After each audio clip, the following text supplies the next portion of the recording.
Hi friends, welcome back to our channel. ఓట్లు వేయడానికి మా ఊరికైతే వచ్చాను. ఓటు వేసిన మరుసటి రోజు అయితే అందరం అయితే షాపింగ్కి అయితే వెళ్దాము. డ్రెస్సెస్ ఏమైనా టాప్స్ అయితే తీసుకుందాం అని అన్నారు మా మరదలు, అలాగే మా మావయ్య కూతురు. సరే అని వినకొండ అయితే బయలుదేరాము. వినకొండ వెళ్ళిన తర్వాత అయితే ఫుల్ ట్రాఫిక్ ఉంది. ఆల్రెడీ ఓటేసి వెళ్తున్నారు కదా, అసలు అందువల్ల అయితే ఏ ఊరు ఆ ఊరు వెళ్ళిపోతున్నారు కదా, అందుకని ఫుల్ ట్రాఫిక్గా ఉంది. వినకొండ అయితే వచ్చాము. వినకొండ వచ్చి ఆకృతికి అయితే వచ్చాము. ఎందుకంటే ఆకృతిలో ఆల్రెడీ మా మరదలు టాప్స్ తీసుకుందంట, నేను కూడా తీసుకున్నాను. ఇప్పుడు నేను వేసుకున్న డ్రెస్ అయితే ఆకృతిలో తీసుకొని నేను ఓన్గా అయితే స్టిచ్ చేసుకుంటా కదా, స్టిచ్ చేసేసుకున్నాను.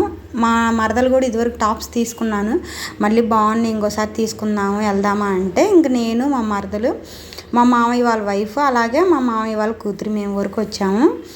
ఆకృతిలోకి వచ్చిన తర్వాత అయితే జనాలు అంతేం లేరు, కానీ టాప్స్ అవి అయితే చాలా బాగున్నాయి. చాలా మోడల్స్ ఉన్నాయి, అన్ని రకాల సైజులు ఉన్నాయి, చాలా బాగున్నాయి. ఆఫర్స్ అయితే ప్రజెంట్ అసలు ఏమీ పెట్టలేదు. ఆఫర్స్ ఏమన్నా ఉంటే బాగుండు అనిపించింది నాకైతే. ఎందుకంటే టాప్స్ కొంచెం కాస్ట్ ఉన్నాయి, ఆఫర్స్ పెడితే కొంచెం తగ్గిద్ది కదా, ఇంకెక్కువ కొనుక్కోవచ్చు. చాలా చూసి మా మరదలకైతే 2 టాపులు అయితే నచ్చినాయి. వాటిని అయితే ట్రైల్ వేసుకొని వచ్చింది. అయినా కూడా ఇంకా ఏమన్నా బాగున్నాయా ఏందనేది ప్లాజా సెట్స్, అలాగే డ్రెస్ మెటీరియల్స్, ఇంకా శారీసు, ఇవన్నీ ఉన్నాయి. అలాగే శారీస్ కూడా తక్కువ రేట్ నుంచి ఎక్కువ రేటు వరకు అన్నీ ఉన్నాయి. పట్టు చీరలు కూడా ఉన్నాయి. అన్నీ చూసాము. వెళ్ళాం కదా, వెళ్ళినందుకని ఆల్మోస్ట్ అన్నీ చూసాము. డ్రెస్సెస్, అలాగే లెహంగాసు అన్నీ ఉన్నాయి. నాకైతే చాలా బాగా నచ్చినాయి. కాకపోతే నేనైతే ఏం తీసుకోదలుచుకోలేదు. ఇదిగోండి, ఈ బొమ్మకైతే జిమ్మి చూ శారీ ఇప్పుడు ప్రెజెంట్ చాలా ట్రెండింగ్గా ఉంది కదా, ఈ శారీ అయితే కట్టారు. ఎంత బాగుందో శారీ మాత్రం, చాలా బాగుంది శారీ. ఆ 2 టాపులకైతే బిల్ అయితే వేయించేసేసుకొని మేమైతే బయటకైతే వచ్చాము. మా మామయ్య కూతురికి కూడా, ఆ పిల్ల అయితే చాలా సన్నగా ఉండేసరికి అసలు ఆ పిల్లకి తగ్గ టాప్స్ అయినా అసలు ఏమైనా తీసుకోవాలనుకున్నాం, కానీ అసలు ఏమీ దొరకలేదు. చాలా సన్నగా ఉంది.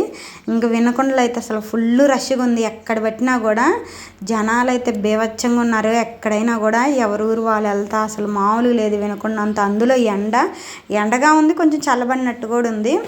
తర్వాత బట్టలు అయితే తీసేసుకొని జ్యూస్ అయితే తాగేసి ఫ్యాన్సీ షాప్కి అయితే వచ్చాము. రబ్బర్ బ్యాండ్లు, స్టిక్కర్స్ అలా కావాల్సినవి ఉంటాయి, అవన్నీ తీసుకుందామని ఫ్యాన్సీ షాప్కి అయితే వస్తే మా మామయ్య కూతురు రబ్బర్ బ్యాండ్లు, అలాగే స్టిక్కర్స్ అవన్నీ తీసుకుంది. చాలా రకాలు, అలాగే నెయిల్ పాలిష్లు అవన్నీ తీసుకుంది. ఎందుకంటే ఎప్పుడో ఒకసారి ఇలా వస్తాం కదా, ఒకేసారి కావాల్సినవన్నీ తీసుకోవచ్చులే అని మొత్తం తీసుకొని బిల్ వేయించుకున్న తర్వాత మళ్ళీ వేరే షాప్కి ఎక్కడికన్నా వెళ్ళి మా మామయ్య కూతురికి అయితే ఏమైనా టాప్స్ ఉన్నాయా వేరే షాప్లో అయినా చూస్తాను. ఎందుకంటే రెగ్యులర్గా రోజువారికైనా టాప్స్ అసలు ఏమి లేవంట, అవైతే కొనుక్కుంటా ఉంది. 2-3 షాపులు అయితే తిరిగాం, కానీ అసలు ఎక్కడ దొరకలేదు. ఆ అమ్మాయి సైజు అయితే, ఆ అమ్మాయి సైజు కంటే పెద్దవి దొరుకుతున్నాయి, కానీ తక్కువ అయితే అస్సలు దొరకట్లేదు. తర్వాత అయితే 4-5 షాపులు తిరిగేసి చెప్పులు కూడా తీసుకుందామని ఒకేసారి చెప్పుల షాప్కి అయితే వచ్చాము. అక్కడ చెప్పుల షాప్కి అయితే వస్తే నాకైతే ఇప్పుడు నేను వేసుకున్న చెప్పులు అయితే నాకు బాగా నచ్చినాయి. నాకు సేమ్ అలాంటి చెప్పులే ఉంటే మేము పెనుగంచిపోలు పోయినామని ఆల్రెడీ వీడియో పెట్టా కదా, అప్పుడు గుడికి వెళ్ళినప్పుడు చెప్పులు అయితే పోయినాయి. అప్పటి నుంచి నార్మల్ చెప్పులే వాడుతున్నాను. ఇలాంటి వాటి కోసం ఎదుగుతున్నాను. ఎందుకంటే ఇదివరకు నేను వాడాను, చాలా బాగున్నాయి. సేమ్ మళ్ళీ అయ్యే కొనుక్కుందాం అనుకున్నాను. ఎట్నో లక్కీగా అమ్మాయితో పాటు వెళ్ళినప్పుడు నాకైతే ఆ చెప్పులు నచ్చినాయి. సరే అని ఆ చెప్పులు అయితే తీసుకొని మళ్ళీ రిటర్న్ మా ఊరైతే బయలుదేరిను. ఎండ అయితే మామూలుగా లేదు. వాటర్ అయితే తీసుకొని వాటర్ తాగేసేసి మేము 11:30కి వస్తే ఇవన్నీ షాపింగ్ చేసుకొని చిన్నగా కావాల్సినవి తీసుకొని ఇంటికి వచ్చేసరికి 3:30 అయింది. వచ్చిన తర్వాత పంపకాలు అయితే జరుగుతున్నాయి. అన్నీ ఒక కవర్లోనే పెట్టుకున్నాం, ఎవరి వాళ్ళు అయితే తీసుకుంటున్నారు.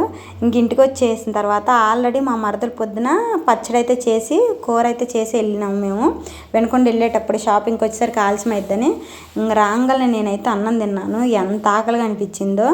పొద్దున అయితే కొంచెం టిఫిన్ చేసి వెళ్ళాము అంతే. నేను, మా తమ్ముడు, అలాగే మా అమ్మ, మా మరదలు అందరం కలిసి అన్నం అయితే తిని తెచ్చినవి అయితే అన్నీ ఒకసారి చెక్ చేసేసుకొని చూసుకున్నాం ఇంకోసారి. అంతే ఫ్రెండ్స్, ఈ వీడియో మీకు నచ్చితే లైక్ చేయండి. ఇలాంటి మోర్ వీడియోస్ కోసం మన ఛానల్ సబ్స్క్రైబ్